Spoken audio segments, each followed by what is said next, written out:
In this video, I'm going to give you advice for writing headlines from the advertising legend David Ogilvy. This comes from the book Ogilvy on Advertising. On average, 5 times as many people read the headlines as read the body copy.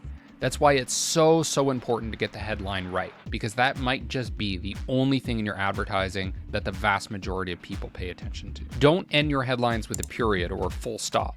Basically, what you're telling the reader is you should stop reading now. But what you want them to do is to read the subhead, to read the captions, to read the body copy, and to look at the illustration.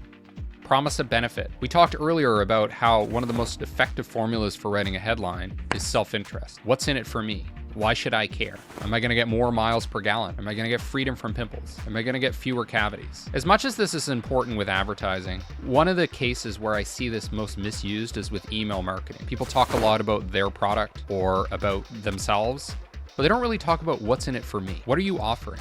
Are you paying me? Are you offering me a special invitation? Are you giving me a special discount? Why am I going to benefit from this? Present news. For example, a new product, an improvement to an old product, or a new way to use an old product. An example of this is Campbell's Soup. They decided to market it as a product you could drink on the rocks, in a glass, with ice. Offer helpful information. When you offer helpful information, the effectiveness of the ad can go up, particularly the readership. It's more effective than simply talking about the product. So some helpful information would be how to win friends and influence people, how to take out stains. Headlines of 10 words sell more merchandise than short headlines. So there's some research like this, particularly in direct response, that would suggest that longer copy and headlines is going to be more effective. I don't think it's necessarily always true. We do know that some headlines that are 1 word, 2 word, 3 words can be effective. But the point is, don't try to go with a short headline just because it looks good or it's clever or it's succinct. You should use long headlines when that is what is required to communicate the value that you create, and don't be afraid to do that. If you don't put your brand name in your headline,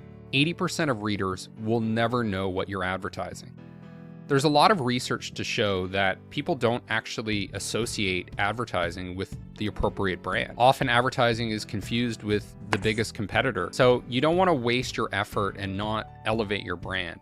Put your brand name in the headline. If your product only appeals to a small group of people, use words that will flag them down. So for example, you could say to women over 35, you could specifically call out to plumbers, or you just use a keyword that's going to resonate with them. So for example, asthma. You put the word asthma in, and it'll automatically appeal to people that suffer from asthma. One of the most important things that separates great copywriters from mediocre ones is specifics. And this can certainly be applied to headlines. For example, Sears makes a profit of 5%. It's not just Sears makes less profit than you would expect or some sort of vague commentary on Sears's profit. No, we're being very specific. It is 5%. It's more believable when you do this. Consider putting your headlines in quotes, because this tends to increase recall by 28%. Consider using lowercase serif fonts. This is what people are used to reading. It's easy to read. And a lot of people, what they do with headlines is they put it in all caps, which is actually a bit of a strain to be able to read that. So what I tend to do with headlines, and you'll notice that other companies like Apple often do this, is you use title case. So you will use capital letters at the beginning of the headline, or perhaps for proper nouns, but generally the default is lowercase. Another key tactical thing to consider is putting your title below the image. So generally when people are looking at an ad, what they're going to do is they're going to look at the image first, then they're going to look at the headline. So why fight an uphill battle? Just put the image above the headline. Instead of putting the headline on the image or above the image, you put it below. Another key thing is you want to avoid white text on black because it's difficult to read, even if stylistically it might look cool.